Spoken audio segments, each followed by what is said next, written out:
Alamin po natin ang ating face-to-face hirit ni Dr. Love sa programang Dr. Love Radio Show. Narito. Nene, bakit mo nasabing mas favorite ng nanay mo ang hipag nyo? Kasi po, pag kunya, nangailangan ako ng tulong, lagi siya sabi sa akin, wala. Pero pag Si nanay mo to? Opo. Pag ipag ko naman, pag kailangan ng tulong, napapangutang niya pa agad-agad. Pag gusto ko nang ilabas yung nararamdaman ko, hindi ko malabas sa kanya kasi hindi niya ako pinapakinggan. Puro hipag ko lang ng hipag ang Bakit sinasayo nangyayari ito, Nene? Lumaki ka ba sa nanay mo? Opo. Okay, ilan kayong magkakapatid? 4. Pang ilan ka? Sumunod sa bunso po. Hipag mo, asawa ng Kuya ko po. kuya mo. Kailan ito nangyayari? Gaano nakatagal tong hipag na isang bahay ba kayo ngayon? Isang bubong kayo? Isang bahay po kami nung dati. Pero nung hindi ko na po kaya, sinabi ko na po sa asawa ko na bumukod na kami kasi lalo lang sa sama loob ko pag sama-sama pa kami ng gusto. Dati masaya kami. Nung nag-asawa yung kuya ko, yung hipag ko may trabaho po, lagi sa kanya na yung tuon. Pag gusto kong maglabas ng laman ng loob, hindi niya ako pinapakinggan. Tapos, yung gusto kong mangyari, yung tanungin man lang niya sana ako na, Nick, kamusta ka na? May nararamdaman ka ba? May problema ka ba? Kilalanin natin ang sinasabing paborito ng nanay ni Nene, Sabel Pasok.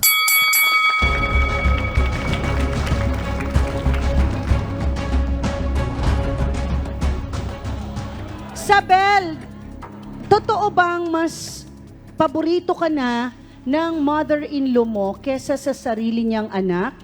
Siguro po, para sa kanya paborito po. Kasi po, ako po kasi nakakatulong po ako financial sa biyanan ko po. So sa tingin mo, mahal ka lang dahil nakakatulong ka? Hindi ko po alam sa biyanan ko.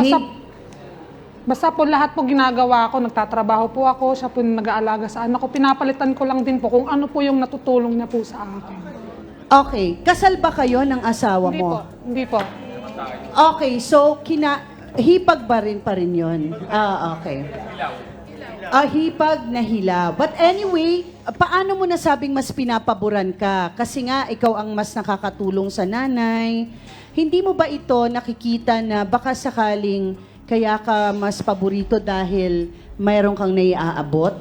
Hindi rin po, kasi po wala po siyang ginawa din po sa bahay, kundi uwi ng bahay, maghahanap ng pagkain. Tapos pag wala pong naanong pagkain, magwawala. Kung sino po yung nasa bahay, ayun po yung pinag-iinitan niya pag wala po siyang makain. Okay, kasi parang ginagawa ni Nene ito, na sinasabi niya kanina, dahil ito yung way niya para magpapansin. Sang-ayon ka ba dito? Hindi po, kasi po kung ako lang din po, kung gusto ko po siyang magbago, maghanap po siya ng trabaho para po sa mga anak niya. Kasi po yung asawa niya po yung nag-aalaga sa mga anak niya, asawa niya po lahat gumagawa sa bahay, siya po nasa labas lang, tumatambay, wala pong ginagawa. Nene, totoo ba lahat ito? Hindi naman po. Pag ang asawa ko po, nag-aalaga siya tuwing linggo pag walang pasok. Ako naman po nag-aalaga. Katulad niyan, ngayon lang pong ako nawala ng trabaho kasi kakapanganak ko lang din po. 7 months pa lang po ako. Kaya Ilan na ba anak mo? 3 na po. Ngayon bumukod na kami. Siyempre, naawa ko sa asawa ko. Gusto ko magtrabaho. Kaso lang, wala nga mag-alaga ng anak ko.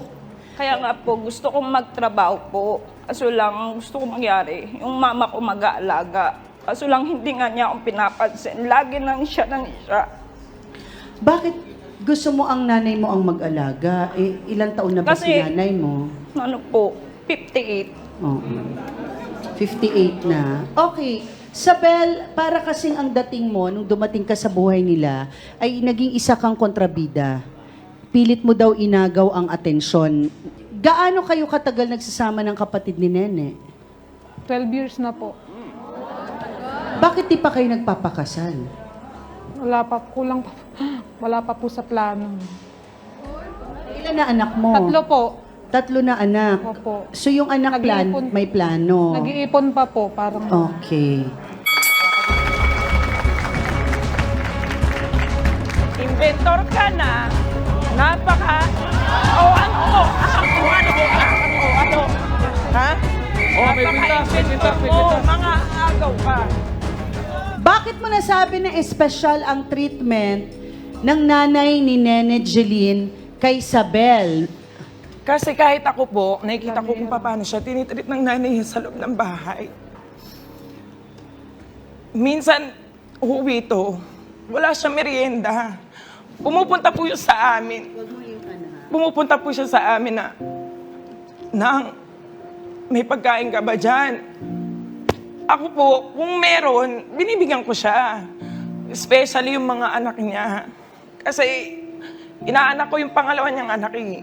Matagal na kayo magkaibigan. Opo. Kayo ay magkumare. Opo, wala pa yung mga agaw na yan. Nene, hindi mo sinugod, pero si Jeline, sinusugod mo. Pakailamera po, hindi na po, Katulad na,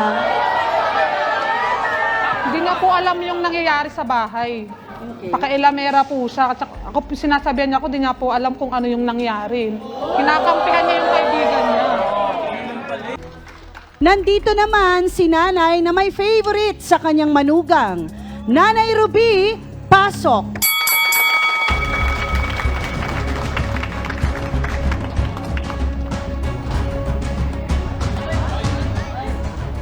Sabi Nanay Ruby, ano nangyari dito?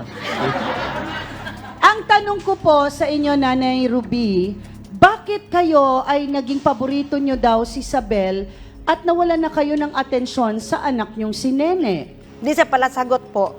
Tsaka masyado sang matigas ang ulo niyan. Katulad na, Sobra. Imbis na alagaan niya yung mga anak niya, hindi siya nag-aalaga ng anak niya, paubayan sa akin. Matanda na ako, matagal ko na sinasabi sa kanya. Naalagaan niya yung anak niya para yun na lang kung saan magpaano lang ako, paligayan na lang ako sa sarili ko dahil may edad na ako. Hindi, nag-aalaga pa ako ng mga anak niya dahil siya gala ng gala, inuman, kung saan-saan. Yan ang nangyayari sa kanya. kailan ho kayo napagod kay Nene? Matagal na po. Matagal Ka na. lang sa akin kasi wala na akong may abot sa'yo. Matagal na. Kasi Kasi matagal wala kita na akong tinuturuan. trabaho. Ayaw mo lang talaga sumunod. Hindi Tigas rin. talaga ulo mo. Matigas ang ulo ko.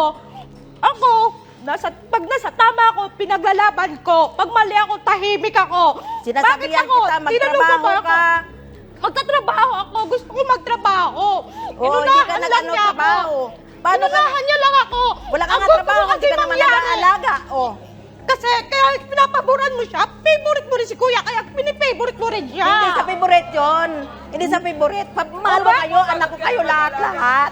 Bakit yung Ang anak problema, na alagaan mo? ay ayaw mo lang kasi makinig sa akin. Tigas masyado ulo ninyo. Ngayon naman, pakinggan nating muli si Dr. Love. Thank you. Alam nyo, sa pagtatapos ng programa natin, Aling Ruby, kinakailangan ma-resolve natin ang problema. Okay? Ako sa mga anak ko, Nene, naging lantaran ako sa mga anak ko at sa mga manugang. Kapag nag-asawa ng anak, pinapatira ko sa bahay kasama yung manugang for 6 months. Pagkatapos ng 6 months, alis na sila. The reason being is, gusto ko makitang ugali ng aking manugang. Yan. After 6 months, pipilitin ko silang lumipat na ng bahay at bumuo ng kanilang kaharian. Kasi may asawa na sila. Okay? Tapusin natin ang programa nang hindi kayo nagkakahiwalay na mag-ina. Kasi nanay ka na rin, naunawaan mo na rin ang damdamin ng iyong nanay. Huwag niyong sirain ang inyong relasyon. Si Isabel is not a threat to you. Pakita mo sa nanay mo na mas mahal mo siya kaysa sa pagmamahal ni Isabel sa kanya. Uwian mo ng siopaw. Uwian mo ng hopyang hapon pag uwi mo sa bahay. Kaysa ibili mo ng alak. Ibili mo ng hopyang hapon, uwian mo sa nanay mo, uwian mo nanay mo. And I tell you, makikita niya yung concern mo sa kanya. Kasi ngayon, hindi niya nakikita eh. Finally, huwag nating sirain ang ating relasyon. Kung may dapat ihingi ng tawad kay nanay, humingi ka ng tawad. Mahirap lamang si nanay pa humingi ng tawad sa'yo. Buuin natin ang isang magandang pamilya. Kung po pwedeng maging kaibigan ka ni Isabel, be a friend to her. Maraming salamat.